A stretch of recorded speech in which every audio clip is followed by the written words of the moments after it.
ಸಮಸ್ತ ಕನ್ನಡಿಗರಿಗೆ ಈ ಸಿದ್ಧಾರ್ಥ ಬೆಳ್ಮಣ್ಣು ಮಾಡುವ ನಮಸ್ಕಾರಗಳು.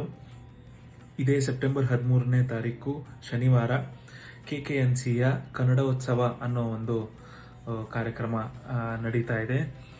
ಇದೇ ಮೊದಲನೇ ಬಾರಿಗೆ ನಾನು ಬೇ ಏರಿಯಾದಲ್ಲಿ ಪರ್ಫಾರ್ಮ್ ಮಾಡ್ತಾ ಇದ್ದೀನಿ. ಸೊ ನಾನು ಮತ್ತು ನನ್ನ ತಂಡ ಪ್ರಸ್ತುತಪಡಿಸುವ ಗಾನಾಮೃತ ಅನ್ನೋ ಒಂದು ಸಂಗೀತ ಸಂಜೆಗೆ ನಾನು ನಿಮ್ಮನ್ನೆಲ್ಲರನ್ನೂ ಇನ್ವೈಟ್ ಮಾಡಕ್ಕೆ ಬಯಸ್ತೀನಿ. ಸೊ ತಾವೆಲ್ಲರೂ ಬರಬೇಕು, ಹಾಗೆ ನಿಮ್ಮ ಸರ್ಕಲ್ಗೆ ಕೂಡ ಈ ಒಂದು ವಿಷಯನ ತಲುಪಿಸ್ಬೇಕು. ಈ ಒಂದು ಕಾರ್ಯಕ್ರಮ Fox Theatre 2215 Broadway, Redwood City, ಕ್ಯಾಲಿಫೋರ್ನಿಯಲ್ಲಿ ನಡೀತಾ ಇದೆ.